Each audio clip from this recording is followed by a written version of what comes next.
Good morning, everybody. My name is Jessica Minayan and I'm an Education Manager here at Cambridge International. I'm also an ex-English teacher, so I'm really excited to hear some thoughts about how to support remote learning for English teachers and for other teachers of humanities as well. This session is going to be a really lovely way for us to just share some excellent practice for how we've supported learners with remote learning during the pandemic. And I'm also really interested to hear how some of the practices that you've adopted during the pandemic are being translated back into your classrooms if you are back in your classroom. I've got 3 panelists with me today who are also going to share their experiences and their top tips for remote learning and for digital learning. But what we're really interested in is hearing your experiences and your top tips as well. We're going to hand over to you kind of as the experts as well. So just on that, I'm going to ask everybody to do a short activity with me. It's a Mentimeter. And the question is, in your opinion, what words or phrases sum up good practice in remote teaching and learning?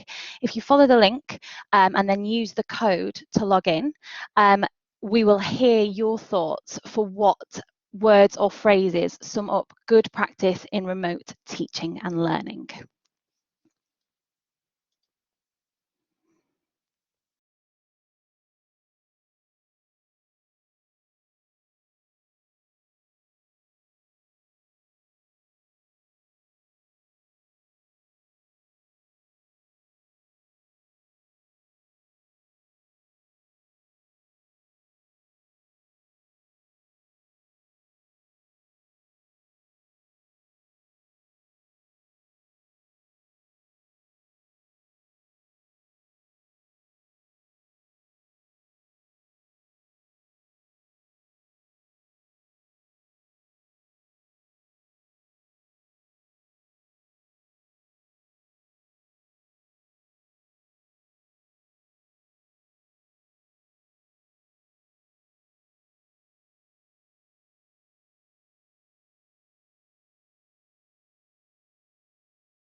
So there's some really interesting ideas coming in here.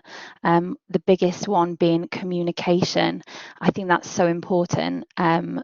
Obviously, especially with the subjects that we're talking about currently, so the humanities, a lot of these subjects are kind of based around communication. For example, in history, when we're looking at source material, in English, that focus really on oracy as well. And I think that's so important that we don't lose that when we move to kind of remote teaching and learning. There's also some really interesting words coming up about listening to students and being sensitive. And I wonder if anybody found, when they initially moved to remote teaching and learning, whether or not anybody found that it was potentially more challenging to get student voice or to hear students, or if people were concerned that that might happen when they moved to remote teaching and learning, that there wouldn't be as much, the ability to listen to students.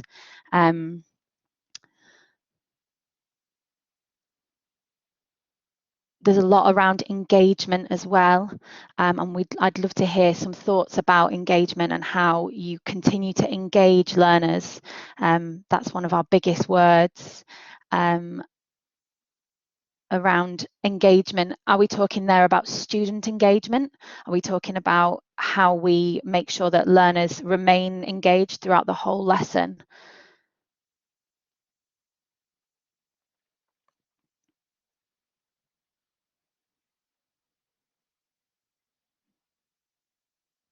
This is also really interesting about flexibility, and I'd be really interested again to hear your thoughts about flexibility, and about how you've had to change, or anything that you're taking back again to the classroom. Something that's really interesting here is that whilst there are bits about technology, that hasn't come up as much as I thought it might do, in terms of what I'm seeing here is all stuff around excellent teaching and learning anyway, and there's a lot less about the specific technologies that I would have thought people might have mentioned. So that's really interesting, and again, that's a discussion point that I think would be really interesting to pick up later. There's lots of hellos. Hello everyone.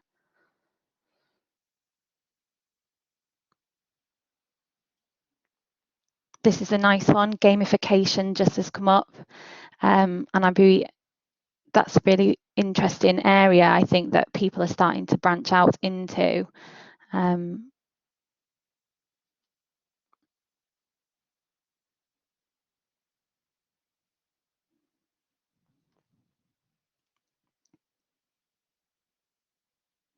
I wonder if our panelists had any thoughts about the words that have come up, anything that's really stood out to them. Hi, just to say it's great to see such a range of teaching and learning ideas, exactly as you've just said, Jess.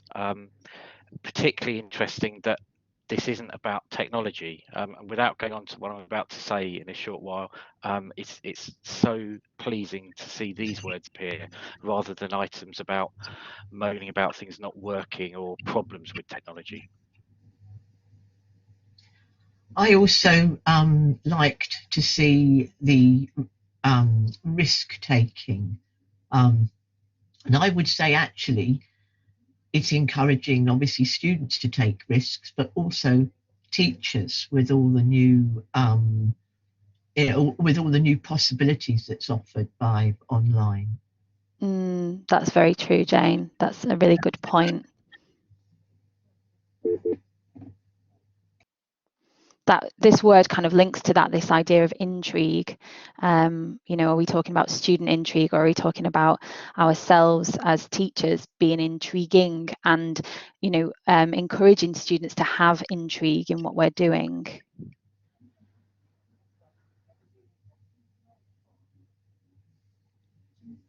I mean, the time management aspect also, because it is very easy when you get into maybe a quiz or a game for it to go on far longer than perhaps you would hope that it might. And it's quite easy to get diverted. So time management is, I mean, it's a practicality at all times, but it is an issue. That sharing good teaching ideas is really leaping out at me as well, because I think that's one thing we've got much better at this last year, admitting when we need help and just asking people who might know. Definitely, that's a really good point, Helen. Okay. Well, thank you so much, everybody, for those words. That's a really excellent way for us to start this session. I'm now going to hand over to one of our panelists, Andrew Field, who is the e-learning manager here at Cambridge International, and he's going to talk about some areas in which we can develop remote learning.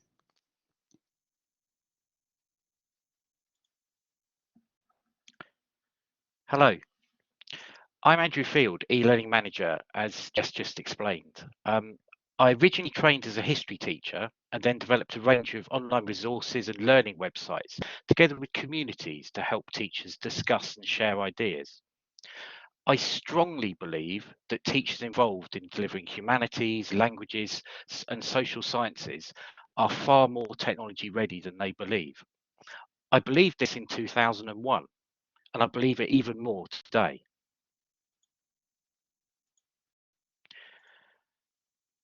The time during the pandemic has helped many appreciate even more that the skills of the teacher are so important. I'm just going to pop back one slide though, if I may. There we go, perfect. What we're really talking about here is source analysis, reasoned arguments, assessing validity, and effective communication. These skills are equally valid for analysis of a historical source as they are to someone engaging in a discussion about remote teaching and learning. It is absolutely vital we talk about evidence. Just as we would with humanities discussions or evaluation of a poem or exploring ideas in global perspectives, it's vital to also explore where's the evidence of impact about the tools you're using. Where will the impact really be, and what difference will the technology actually make?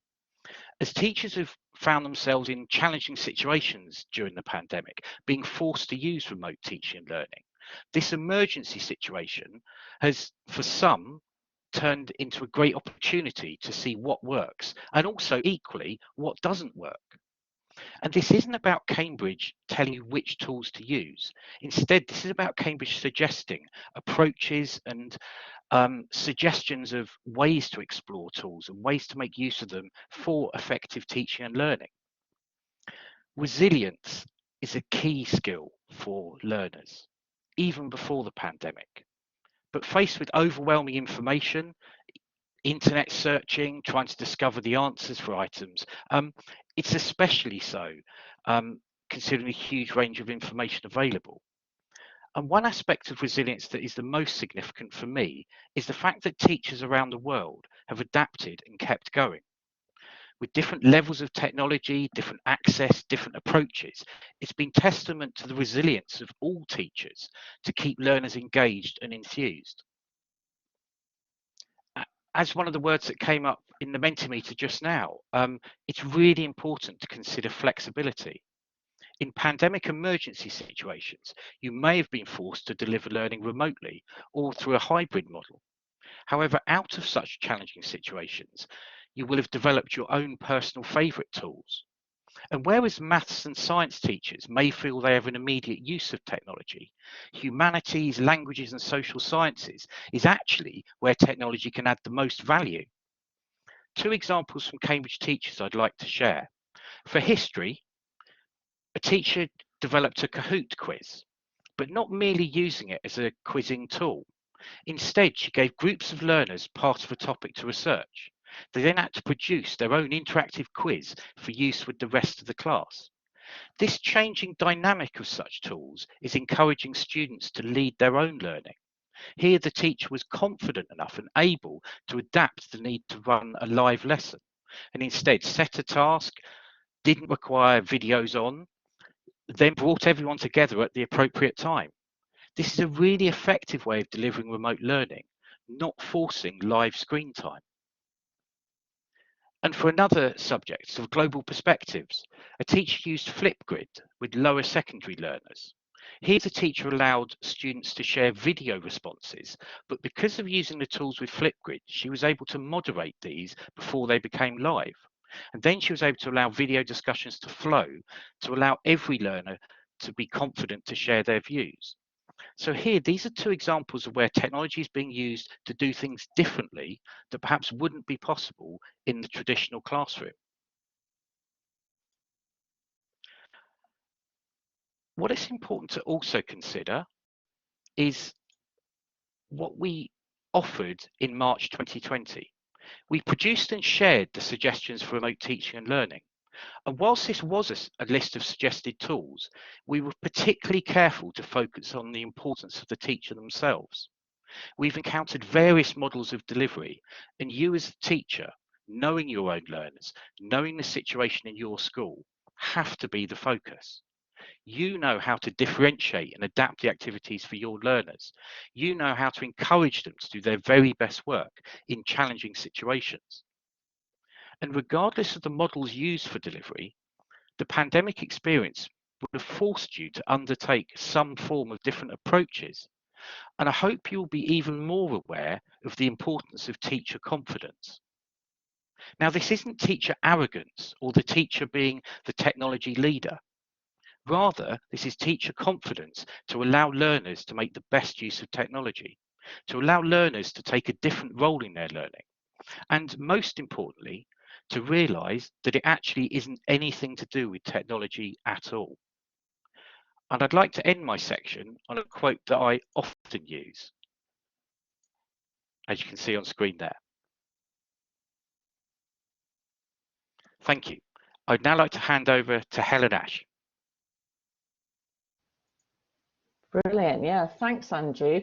So we're just going to focus on one feature of remote learning, which is group discussion online. So thinking about some of what we've learned working with it during this past year and some of the opportunities going forwards that one particular kind of online group discussion might just offer us. So to get us in the zone, we have a quick poll. Have a look at those 9 different logos for video calling and conferencing on the left-hand side of the slide there. How many do you think you know? Do you recognise just 1 or 2 of those, or perhaps got an idea about perhaps 3, 4, or do you think you might be able to name more than that? And as they're coming through there, wherever you come out on that poll result, whether you've spotted Skype, Teams, Zoom, Blackboard or more, or whether all of those logos have just now sort of merged into one, it's worth remembering those are just some of the ways that we've all had to get used to talking to each other virtually in meetings, training, and some of the options that we might have been using with our learners. And they've all got loads of new different features now, haven't they? So one tip we definitely learned working remotely this year is actually we don't need to be able to recognise or use all of those different options, because pretty much whichever way we video call now, we can meet in a bigger group, go off into smaller groups, and then come back again. So learners can discuss with each other virtually face-to-face, just like they would be doing in our real classrooms. And that's one of the features that learners and delegates to online training this past year have been really keen on. That sense of being in the same room as everyone else has become really important for all sorts of reasons. And in fact, the terms that we use to describe this sort of online discussion really reinforce that idea, don't they? So we talk about joining meetings and being in breakout rooms so that it feels more like we're all there working together. The 3 R's there, top right, sort of sum up then how we've been using these kind of online discussions. So to replace the contacts that we can't have in real life, to replicate as many features of face-to-face work as possible, so that as a way to discuss together in groups, video calling options sort of seem to reassure us. They feel familiar with discussions happening in real time, like in real life. But there are limits to real life discussions, aren't there? So just looking to replace face-to-face doesn't really make sense. So we know with any face-to-face training we've been part of, it can actually be quite tricky having to be in a particular venue on a particular day. And virtual face-to-face can help with some of that. I mean, we're not in the same physical space today, but we do still need to be online now to join in, and we'll still need to finish on time. So along with the huge positives of our learners being able to discuss virtually, face-to-face in real time, using video calling, there are some assumptions of choosing this way to work. So assumptions, 3 A's if you like, around access, attendance and activity. So video calling assumes that learners have internet access and a suitable device at that point in the day, and that attending isn't going to cost them a fortune in data charges. And attendance-wise, we're also assuming they'll actually be there and present when they log on. So even now, my daughter Izzy, when she's faced with an early morning remote lesson, will set her alarm to wake her up, log on, and then go back to sleep. And just like in real life class activities, even in those online lessons where her teachers have set up breakout rooms for group discussions and so on, the teacher can't be in all those places at the same time listening. So Izzy could still, if she chose to, sit back and let everybody else do the talking. So whilst we're still super keen on virtual face-to-face at the moment, let's just highlight another kind of online group discussion, something we might have used as adult learners ourselves, something that if we're already using it with our learners remotely, we'll know also lends itself brilliantly to blended learning. So online asynchronous discussion using internet forums is a way of sort of discussing in class and groups where essentially the conversation is all in the form of typed in posts. So it's a bit like a chat, but it's organised within that overall forum into separate strands of conversation or threads, so that all the ideas about any particular aspect are in one place, and then participants can read, consider, and reply to each other's ideas when it suits them. So the conversation can develop outside of real time. They don't all need to be in that forum at the same point in time. And it's this kind of time traveling that's possible in asynchronous discussion online that's really powerful. So it sorts out some of those 8 issues that we had straight away. A tip I was offered early on is that internet forums are a really accessible way to discuss. They don't make the same demands on Wi-Fi or data. You can attend, but go off and do other things when you need to without missing out. And they also make it immediately obvious to your teacher or trainer if you've been doing anything and snuggling back off to sleep. So because as a teacher or trainer looking at the forum, you can see overall activity at a glance. You can go into the different group discussions, just like the one in the screenshot there, and see everything that's been said. So you can draw together all the posts and individual learners made, so you can get a real overview of where they are in their understanding. And of course, now you've got time to consider and target what you need to say. And similarly, learners have got time to think what to say. They look back at discussions, reflect, check details, can ask for help without anybody else needing to know they've done that. So online internet forums might seem basic, but a crucial tip we've learned this year is that often the simplest remote option is the one that can be most effective, because it lets us focus on the skills and understanding that we want to develop rather than worrying about the tech. And because we're not working in real time, year 11 class might start off a discussion in their English lesson, but perhaps they'll be working with learners in a different year group or a different subject, and they'll be visiting the forum according to their timetable. So suddenly, cross-curricular and peer teaching models are much more doable when you don't need everyone to be in the same place at the same time. So on a practical level then, you can create asynchronous discussion forums in various ways, versions of it in Google Classroom using the question feature, something like Kialo, or another option, if you want to actually try creating your own asynchronous course site, is to use something like Moodle Cloud, that at the moment's got a free trial option, so you can use that to experiment. So I'll just leave those ideas hanging for now. I'm going to pass over to Jane and then look forward to hearing your thoughts and questions later.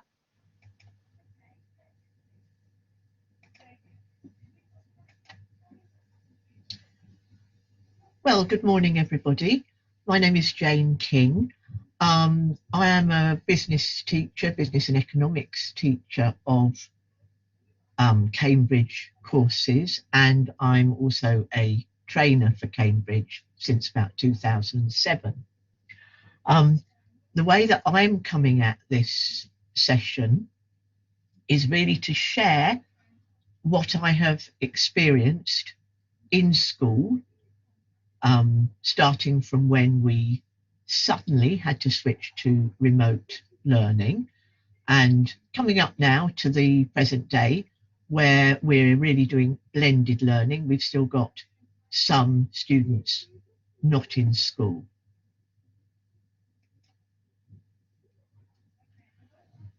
I think importantly, starting points. When I was planning this presentation, I kept coming back to this idea of empathy.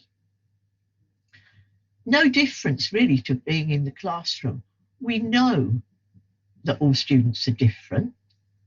Some students are natural performers and will be very happy to be on camera. Some students are not. Some students are not happy about having a picture of themselves on the screen. And I was very, very happy to hear Rhonda's opinion that actually there are other aspects which are much more important than making sure that everybody is on camera for the whole lesson. I think, and talking to people from other schools, that we have got a little bit obsessed with the idea of having everybody on camera. As far as attitude goes, and again, I was interested to hear Rhonda's comment on this about using the language of opportunities rather than challenges. My students, I've actually polled them this week, and I've asked them, you know, what did you think was a really positive attitude offered by the online environment? I was quite surprised, really, by the answers. They liked the fun and the gamey, quizzy type things, but more seriously, they really liked the idea of an editable document, something like a PowerPoint, where they can add their own comments as the lesson progresses. They really liked the chance to go into a breakout room and have a one-to-one with the teacher. And they also liked the opportunity of going back to a recorded lesson, or even if they had missed a lesson, the opportunity of a recording, which, you know, obviously wasn't there before. It's a new, you know, it's a new development, a new opportunity. Coming on to support, everybody, students and colleagues, learners, teachers, have come at this from a different starting point. I could never, ever describe myself as an IT whiz. And I think students are really on the same spectrum in terms of enthusiasm for screen time and enthusiasm for different uses of IT. I have frequently been asking my students to help me with some aspects. In fact, it was one of my tutor group who first discovered breakout rooms way back. Obviously, you know, lots of stuff is fun, but expectations, I think, are key. Make it clear that you expect more than just logging into the lesson, logging out at the end, and then forgetting about it. Learner commitment away from the screen. And I'll say a little bit more when we come to the next slide, but we are still expecting them to have a high level of commitment both before and after the lesson.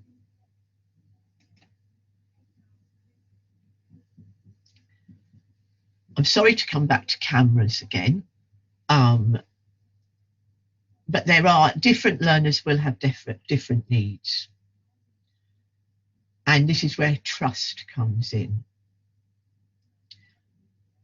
It's not necessary to be everybody to be looking at pictures of each other when they're actually going to be more effective if they are engaged in a task. They might be engaged in a task with others in a breakout room, or they might be engaged in a task which is being engaged in individually by the whole group. I found breakout rooms very, very effective, particularly if you keep switching around the people who, the makeups really, who is working with who. because we can actually control that. We can have some sort of influence, and then we can pull people out of breakout rooms and have one-to-one feedback. I think feedback is so important. We give we give one-to-one feedback when in the classroom, and it is a really important aspect when we're teaching remotely. If it's constructive, how we could do this, how we could be more effective. It's to make students feel that there is two-way communication and they are supported. I do like the use of flipped classroom, obviously not all the time, but also this, I've been trying to think of ideas to get students away from the screen and do a bit of research, maybe interviewing their family and friends, so that they can bring something to the start of the next lesson.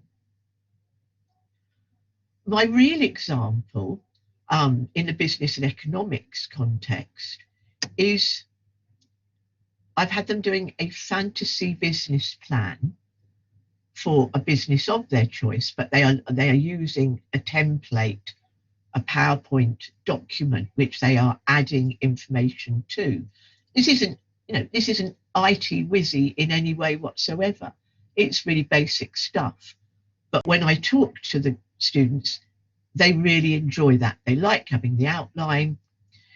Some of them are doing it in pairs, so they are collaborating on a document. And that is, again, a really useful aspect of something like a breakout room. Just to end, I started off as being really cynical about online learning. I thought everybody would be joining and then leaving. I thought we'd have everybody joining in their pajamas. I thought they wouldn't engage. I thought it would be really difficult to get them to complete work and so on, or get them to complete assignments. But I have been very pleasantly surprised, and I am now a convert. And I know that in my role as trainer for Cambridge, that from now on, remote learning will be a big part of any training course. Thank you very much, and back to Jessica.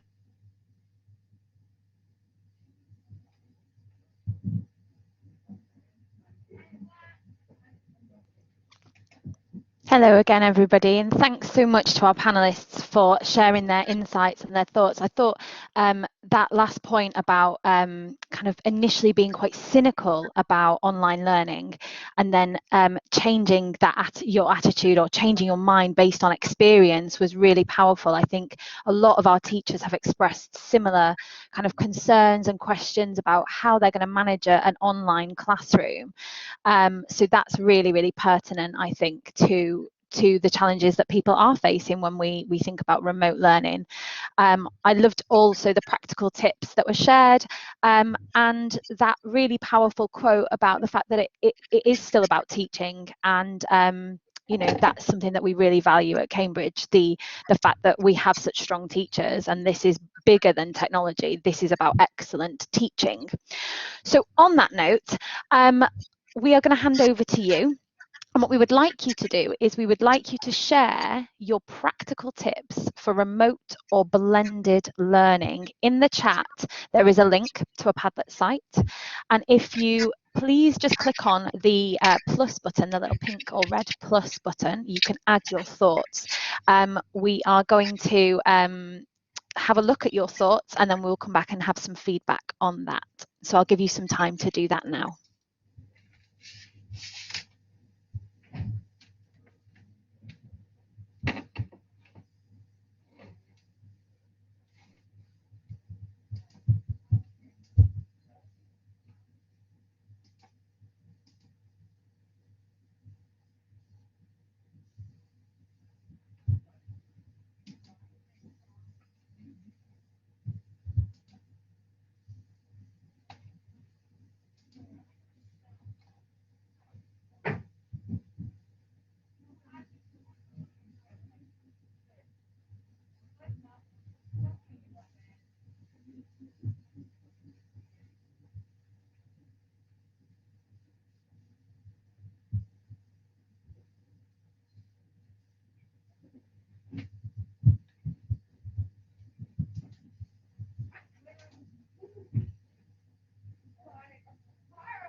So lots of thoughts coming in, lots of really interesting tips coming in. I'm just going to pick out a few that I particularly liked.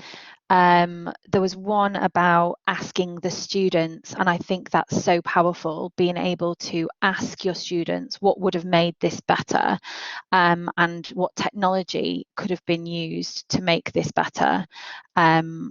I love that idea of kind of handing that power back to the learners, as I thought that that again is about really excellent teaching, and it's again, it comes back to that thing that we picked out at the start of the session about engagement. There's a lot coming in about choice, which I love, this kind of idea of having several activities for choice to try to ascertain which ones appeal more to them. I've seen a couple of comments about choice and about whether or not you can maybe flex what you are doing so that each child can access that. And I think we need to really bring that idea about accessibility to the fore as well. Does remote learning or blended learning offer more opportunities for learners who potentially might not have been able to access the learning previously to do so? There's some really excellent stuff here about questioning, which is fantastic. A good blend of open and closed questions to keep the learners engaged. I think that's really nice, and I think a lot of people do that, don't they, where they might ask a kind of a closed question initially to start off the discussion, and then branch that out, and as the session develops, kind of draw out those answers and make them longer. So that's again really positive. I wonder if anybody's used, is that verbal questioning, or is that using on like closed and longer questions on in the chat box? I wonder if any of our panelists saw anything that they particularly liked, that they had seen and wanted to comment on. I like the using students' names and asking students individual questions. As a really basic point, I always welcome students one by one as they join the lesson, so that it's clear to them that, I know that they're in the lesson. And it's also quite useful, I think, to use chat, because you can then, you can then ascertain who of the students is making the comments. So I think, use of student names, as we always do, is very useful. Yeah, that's a really good point, Jane. Again, I think you're right. That comes back to that idea about engagement, doesn't it? And kind of monitoring as well, that kind of assessment for learning, where you can kind of see if there's a child potentially who isn't as engaged, but also you can kind of see, oh, this child really particularly liked this this topic or this way of working, and that kind of adds to your bank of remote learning tips and stuff. Yeah, Did and anybody see anything? You can also identify those who might occasionally drop out, and make sure that they are clear that that has happened. Yeah, just picking up on what you were saying about finding out what works for different people as well. That idea of choice, the autonomy that a learner can have online, that in the classroom, we sometimes try and create, but actually is more challenging for practical reasons. I think that is something that's come through and is quite interesting. Definitely. And we can also see from this great range of suggestions and ideas here how positively so many Cambridge teachers have responded to this pandemic situation. You can imagine being asked to share ideas for remote or blended learning mid-2019, and these responses would be significantly different. what we've got here now is not a discussion about technology. We've got a discussion about teachers making use of technology, or here are things I found was useful, I found this not as useful. And the most powerful ones I've seen to pick out here is this thing about listening to your learners, gathering suggestions from them, and also actionable feedback. I particularly like that because it's quite easy as a teacher, if you've let your students flow with these great tools or quizzes and things, the teacher then could think, oh, well, that's great, the job is done. Whereas, as we know, it's not. Formative feedback is about providing learners with next steps. What can we do further to improve next time? What would we do better next time? What's worked well, or even better if? And aspects like that, really good teaching techniques, are what the best teachers embed into their lessons, no matter where they are. And it's so pleasing to see these appear here. Absolutely, absolutely. I've just seen a really, really amazing one which said, reduce our own talk and let the learners take control of that. So it says here, allow the students to discuss more and argue, debate in the Zoom.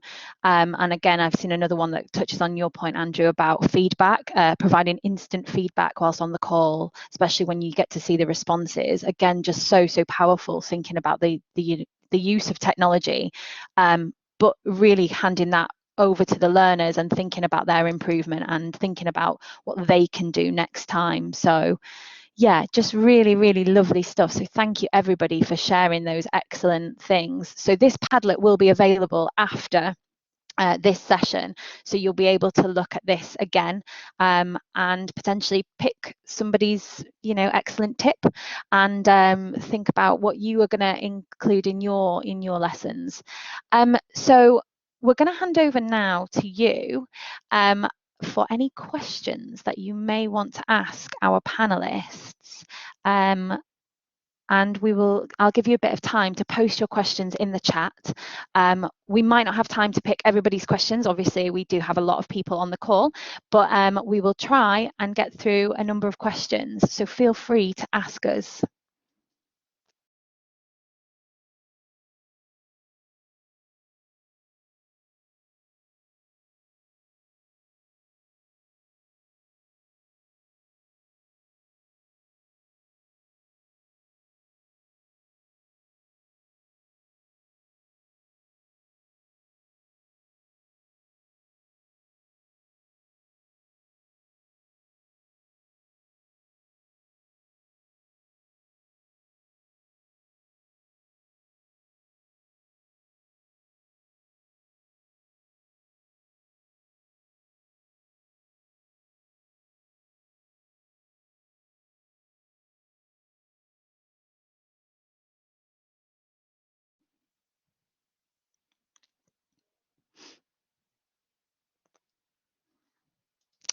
Okay, so we've got a question here from Priya. Which online teaching platform has worked best for this pandemic year? I ask out of curiosity, though we use Google Classroom and I love it. So I'm going to hand that over to our teachers, to Helen and Jane.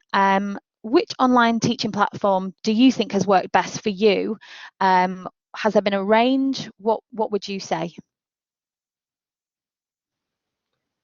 I might leap in just on that one. I've got colleagues who actually swear by Google Classroom, just completely sold on it. I tend to use quite a mixture of things myself, just because of the way I came to it. I suppose I've stuck with what I feel comfortable with and what the learners seem to find works for them as well, and in meetings too the same. So I've got a bit of a mixture of Moodle going on with Teams. I'm not a Zooms girl, really. I don't enjoy that. And WhatsApp for individual feedback as well. That tends to work quite well because that's easily accessed on phones, whereas Teams doesn't work quite as well that way. So yeah, I'm a bit of a mixture myself. Yeah, as far as I'm concerned, I think Google Classroom has really developed, and it's developed very quickly to meet the needs as far as what's needed by learners and teachers. I am sold on Google Classroom. And I think, just maybe to touch on that, it's not just necessarily maybe about the tool that you're using, it's how you're using that. So I think a lot of people have kind of said, you know, well, this particular thing, like Helen said, works really well for this, but this other thing will work best for this. So I don't think it's like a question of, oh, you have to have, you know, Google Classroom, you have to, because that's the best. I think it's a, you know, it really is personal kind of choice, and it depends what you're doing with your learners. There was a question that I loved here by Richard. Any thoughts on the digital divide and what can be done to help those without access? This is something that's really close to my heart, actually. I'm really, really keen to think about inclusion and accessibility. And I think I would ask, I would kind of come back and ask the question, is that about access in terms of not having technology at home, or is that about access in terms of maybe a special educational need? But I wondered if our panelists had any thought on that, on the digital divide and what can be done to help those without access. How have you dealt with that over the pandemic? So if I might suggest something really quickly on that, we're really looking here at a number of different things, exactly as you've just suggested. It's about making the resources as accessible as possible to all learners, and that's both to do with devices themselves, whether learners have access to a device, but also what resources you're using. The key thing about access to devices is many learners may be fortunate enough to have their own device or device they can get access to when it's needed. But other learners in a larger family or without the connectivity might have to share a device with a parent or share a device with a brother or sister. And that in itself is a problem when three are trying to use it at once. So it's also the design of the activities. Schools, governments, and everyone has to support every learner to be able to get access to materials. So core access to devices and connectivity is vital, but also we must design activities that maybe don't need to be done simultaneously. You saw mention only discussion forums and other tools that can be delivered asynchronously. That is really important. So it doesn't need everyone to be online exactly the same time. And again, go back to what you would have done with your experience as a teacher. What do you do when a learner doesn't bring a pencil to a class? What's the reaction then? That's a really good point. It's actually considering technology in that regard. That's a really excellent point. Yeah, Susan's just picked up on that as well, hasn't she? Susan Berkeley in the chat saying that, you know, you'd find an alternative, don't you? If it's telephone, email, documents on paper, whatever it is, you find a way of supporting people. But it comes back to that idea of hearing learners, understanding where they are, what they're operating, the sort of environment around them is crucially important. Absolutely. Yes, I mean, and also if learners, which we have had this quite often, where learners are sharing devices, or more likely they're sharing the bandwidth of the Wi-Fi in their own home. So that is where, again, things like the recording of lessons comes in, so they can review it later, and also having the a basic documentation, something like a PowerPoint, which they can then build their learning around if they have to pick up on it later. Absolutely, yeah, that's a really good point. And I think this again comes back to that flexibility that we picked up on right at the start of the session. You know, as Andrew made the point, it's really important to be like, well, what would you do if a learner didn't show up with a pen or a pencil? And just thinking about the technology in that kind of context. And as you said, Jane, using that kind of recording function is so powerful, because it does mean that a learner can then access that at a different time. There's a slight change of focus here with the question that I've picked out now, which is learner and teacher online fatigue is a huge issue after 5 terms of teaching online. What tips do you have? We are short-staffed and have to often teach many extras. I can definitely relate to this. Like, there are a lot of Zoom meetings that happen. Even the fun like quizzes and stuff that we all did initially at the start of the pandemic have started to become quite hard.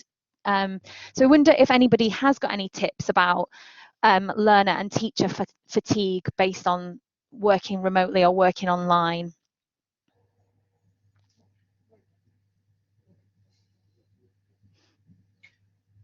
I mean, it is, to some extent, it's about varying the diet,